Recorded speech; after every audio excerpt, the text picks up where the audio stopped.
E, respondendo a pergunta do deputado Tadeu Venere, do PT, de ontem, quando ele diz aqui que eu nunca tive coragem de enfrentar a ditadura, sempre foi cômodo, arrumadinho, encostadinho, calminho, aí faz papel de herói na tribuna. Primeiro, deputado Tadeu, não lhe devo a mínima satisfação. Lhe respeito como cidadão, como político, somos opostos nas nossas bandeiras. O que eu defendo são os valores conservadores, Deus, pátria, família. Os senhores do PT, não sei se o senhor em casa, mas o seu líder, o Lula, defende o aborto, defende a censura, defende a ideologia de gênero, a liberação da maconha.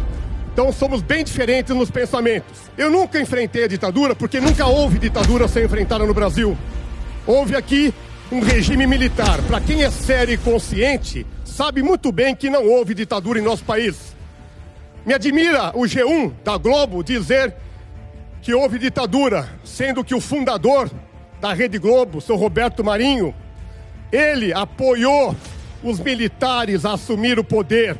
A pedido do povo, foram milhões de brasileiros às ruas, com o apoio da grande mídia, com o apoio de uma boa parte dos políticos, e o militar assumiu o poder sem dar um tiro, diferentemente das democracias, entre aspas, que o PT defende, né? Que é Cuba, deputado Traiano, Venezuela, lá eles dizem que é um governo livre. Fidel se uniu a Che Guevara, que era um grande genocida, o Che Guevara, torturador, assassino, assassinava até os homossexuais, e o deputado Tadeu Venere tem uma foto dele como herói.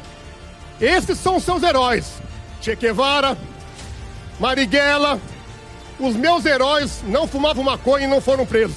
É muito diferente. Herói é o general Ustra, que defendeu sim aqui a democracia em nosso país, que foi contra os comunistas guerrilheiros que queriam tomar o poder na bala para implantar aqui a ditadura do proletariado. Essa é a verdadeira história. E quando eu falei de tortura aqui, se eu exagerei na minha fala, posso ter errado, e se eu ofender alguém, eu peço desculpa. Mas, porém, a tortura houve dos dois lados. Foi um momento tenebroso, o ano de 64, que não é nem bom ser lembrado. Os militares que defendiam o Brasil e o governo militar foram torturados e executados. É o caso aí de aquele soldado, Mário Cosel Filho. Estava de plantão no quartel quando um terrorista joga um carro-bomba com 20 quilos de dinamite. Esse jovem ficou aí estraçalhado e mais 6 ou 7 ficaram gravemente feridos. Esse era o regime do bem, que vocês fizeram a comissão da mentira, e hoje esses canalhas recebem salário ainda. É o único país do mundo que o terrorista que matou, roubou, torturou, recebe salário. E as vítimas que defendiam o Brasil, essas foram esquecidas. Tem um outro caso, Tenente Mendes. Ele foi sequestrado e, da mesma forma, ele foi torturado. Ele teve a cabeça esmagada por coronhadas. O senhor pensa algo nisso? E como ele, outros foram também torturados cruelmente. Só que esses que foram, estavam defendendo o Brasil com a farda do nosso país verde e amarelo. Os meus pais viveram nessa época, eu posso dizer que foram as melhores épocas que tivemos aqui. Não tinha bandidagem, a inflação era baixa e o país estava em desenvolvimento.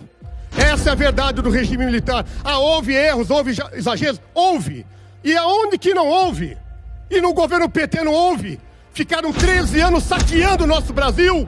E vale lembrar também, deputado Tadeu, os senhores que defendem, que são paz e amor, vamos lembrar do caso Celso Daniel, ex-prefeito de Santo André? Por que os senhores não falam disso, que ele foi torturado e assassinado? E todos os envolvidos foram assassinados. Sabe por quê? Porque ele se atreveu a começar a contar as falcatruas que havia lá na prefeitura de Santo André envolvendo o Lula no transporte público. E o Lula, conforme delação que teve, pagou alguns para se calarem também, para se eximir da culpa. Aí vem o seu Lula agora dizer que vai, se ele entrar, ele vai censurar a imprensa. Que se a gente voltar a governar esse país, a gente vai fazer sim a regulamentação dos meios de comunicação. Que ele quer fazer um governo igual ao da China, um governo autoritário que o povo obedeça. Isso chama-se ditadura. A China é um exemplo, sabe, de desenvolvimento para o mundo. porque tem um Estado forte, porque tem pulso, tem voz de comando. Na China, até hoje, as pessoas desaparecem, são torturadas e mortas. E o PT apoia isso. Em Cuba, a mesma coisa. E o PT apoia isso. Na Venezuela, a mesma coisa. Falou mal do governo, é morto ou é preso e ninguém acha mais. E o PT bate palma. E o seu Lula beijava os pés do Fidel Castro, que foi outro grande genocida, bandido, que matava as pessoas.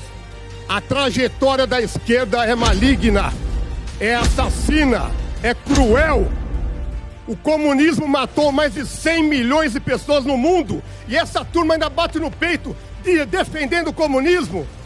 É algo indefensável. Eu tenho que tirar o chapéu para os parlamentares do PT que ainda têm a cara de pau de defender algo desse tipo. É algo indefensável. Eu quis deixar claro aqui a respeito da tortura. Eu não sou a favor de tortura nenhuma. Eu acho que a tortura é ruim para ambos os lados. No calor da fala, eu me colocando no lugar das famílias que tiveram seus entes queridos assassinados ou torturados do lado dos militares, acabei até exagerando e falando disso. Então aqui cabe um conserto nisso aí. A tortura não é bom. Então acho que eu deixei claro a minha posição aqui hoje e continuo aqui defendendo o meu país, verde e amarelo, defendendo o nosso presidente Bolsonaro, que é um homem patriota, honesto, cristão e vem fazendo um excelente governo em nosso Brasil. Muito obrigado.